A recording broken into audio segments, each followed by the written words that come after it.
नमस्कार दोस्तों, आज हम लोग डॉक्टर नगेंद्र की आलोचना दृष्टि को देखते हैं।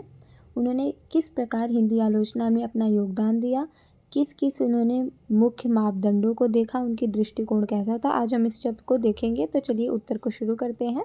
डॉक्टर नगेंद्र हिंदी आलोचना के एक महत्वपूर्ण स्तंभ हैं। उनकी आलोचना दृष्टि ने हिंदी आलोचना के क्षेत्र में नए आयाम स्थापित किए हैं। उनकी आलोचना दृष्टि की प्रमुख विशेषताएं इस प्रकार हैं। उनकी आलोचना दृष्टि का पहला बिंदु है रसवादी दृष्टिकोण। नगेंद्र जी ने रस सिद्धांत को आलोचना का आधार बनाया। उन्होंने कहा कि साहित्य का अंतिम उद्देश्य रस का अनुभव करना है। उन्होंने रस को साहित्य का सार और आत्मा माना। मतलब कि आप अगर पढ़ेंगे तो डॉक्टर नगेंद्र एक रसवादी आलोचक, रसवादी कवि, रसवादी रचनाकार माने गए हैं। उन्होंने ये बताया है, उनका ये कथन है कि जो साहित्य होता है उसका अंतिम उद्देश्य यही होता है, रस की प्राप्ति। और ऑब्वियस सी बात है, यही सच है। हम कोई भी साहित्य पढ़ते हैं तो उससे हमें किसी न किसी प्रकार के रस का अनुभव होता है, चाहे वो दुखांत रस हो या सुखांत रस हो। तो इन्होंने इसी बात को बोला है और इनके ऊपर रसवादी दृष्टिकोण का प्रभाव था। तो इनकी आलोचना में भी हमें रसवादी दृष्टिकोण देखने को मिलती है। अगला बिंदु है मनोवैज्ञानिक दृष्टिकोण। उन्होंने साहित्य का मनोवैज्ञानिक विश्लेषण किया है।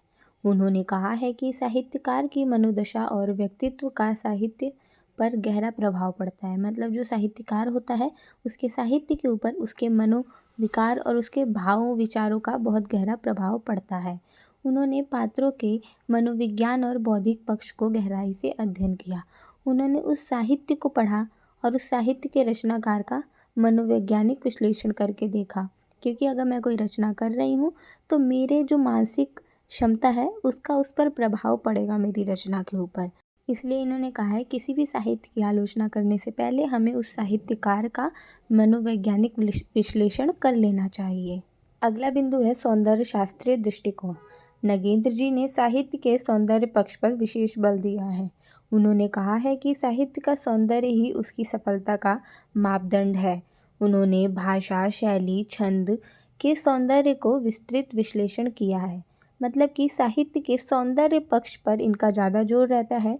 ये किसी भी आलोचना में, किसी भी रचना में उसके सौंदर्य पक्ष को, उसके भाषा को, उसकी शैली को, उसके छंद को विशेष रूप से ध्यान में रखते हैं। अगला बिंदु है तुलनात्मक दृष्टिकोण।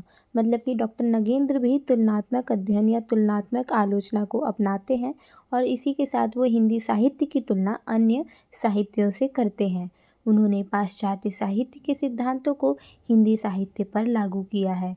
उन्होंने भारतीय काव्यशास्त्र और पाश्चात्य काव्यशास्त्र के बीच तुलना की है। तो इस तरीके से हम उनकी तुलनात्मक दृष्टिकोण देख सकते हैं कि उन्होंने किस प्रकार हिंदी साहित्य की तुलना अन्य साहित्यों से करी है। साथ ही साथ उन्होंने पाश्चात्य साहित्य के सिद्धांतों को पढ़ा है, उसको समझा है और फिर हिंदी साहित्य पर उसको लागू भी किया है। और यही नहीं, उन्होंने हिंदी काव्यशास्त्र को, भारतीय काव्यशास्त्र को पाश्चात्य काव्यशास्त्र के साथ तुलना करके उसको बताया है। अगला बिंदु है साहित्य का इतिहास। उन्होंने हिंदी साहित्य के इतिहास का गहन अध्ययन किया है। उन्होंने विभिन्न कालों के साहित्य की तुलनात्मक अध्ययन किया है। विभिन्न काल मतलब जो भक्ति काल है, आदि काल है, रीति काल है, इन सब अनेक कालों का जो साहित्य रहे हैं, जैसे भक्ति काल में अलग साहित्य था, रीति काल का अलग साहित्य था, इन सब कालों के साहित्यों की उन्होंने तुलना करके अध्ययन किया है। उन्होंने साहित्य के विकास क्रम का विश्लेषण भी किया है। एक तरीके से अगर आप देखेंगे तो इनका हिंदी साहित्य के इतिहास में भी बहुत सारे ग्रंथ आते हैं जिसमें इन्होंने विकास क्रम को बताया, विकास यात्रा को बताया है। तो इन्होंने हिंदी साहित्य के इतिहास को या किसी भी साहित्य के इतिहास को पढ़ने में विशेष रुचि दिखाई है। अगला बिंदु है स्वतंत्रतावादी दृष्टिकोण। नगेंद्र जी ने आलोचना को स्वतंत्रता दी है। उन्होंने कहा है कि आलोचक को अपने विचारों को स्वतंत्र रूप से व्यक्त करना चाहिए। उन्होंने आलोचना को एक रचनात्मक प्रक्रिया मानी है।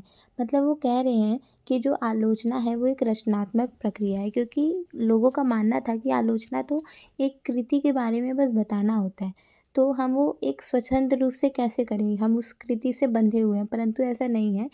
जो डॉक्टर नगेंद्र हैं उन्होंने कहा है कि आलोचना भी एक स्वतंत्र विधा है, स्वतंत्र रचनात्मक क्रिया है। उसको आप लोगों को स्वतंत्र रूप से करना चाहिए, अपनी उसमें बातों को स्वतंत्र रूप से रखना चाहिए। जो आप उस आलोचना कर रहे हैं किसी पाठ की, तो उसके बारे में स्वतंत्र रूप से बताना चाहिए। अगला बिंदु है सौष्ठववादी दृष्टिकोण। सौष्ठववादी का मतलब होता है सौंदर्यवादी दृष्टिकोण था उनका। उन्होंने साहित्य की सुंदरता और सौष्ठव पर ध्यान दिया है। सौष्ठव भी मतलब होता है सौंदर्य। तो उन्होंने जो साहित्य की सुंदरता पक्ष है, सौंदर्य का पक्ष है, उस पर ज़्यादा बल दिया है। उन्होंने कहा है जो साहित्य सुंदर और सौंदर्य मतलब उसमें छंद अलंकार भाव पक्ष से भी वो सुंदर हो और शिल्प पक्ष से भी वो सुंदर हो, वही साहित्य उच्च कोटि का होता है। उन्होंने भाषा, शैली और छंद के सौंदर्य पर विशेष ध्यान दिया है। निष्कर्ष देखते हैं हम। डॉक्टर नगेंद्र की आलोचना दृष्टि बहुआयामी है। उन्होंने साहित्य के विभिन्न पक्षों पर गहराई से अध्ययन किया है। उनकी आलोचना ने हिंदी आलोचना को एक नई दिशा दी है। तो इस तरीके से हमने बहुत ही सरलता से और बहुत ही आसानी से छोटे छोटे पॉइंट्स के माध्यम से डॉक्टर नगेंद्र की आलोचना दृष्टि को पढ़ा और समझा। आशा करती हूँ आपको वीडियो पसंद आई होगी। वीडियो अच्छी लगी हो तो प्लीज़ वीडियो को लाइक कीजिएगा और प्लीज़ कमेंट करके बताइएगा। मुझे आप लोगों से उम्मीद है कि आप वीडियो को एक लाइक अवश्य देंगे। मिलते हैं अगली वीडियो के साथ। धन्यवाद।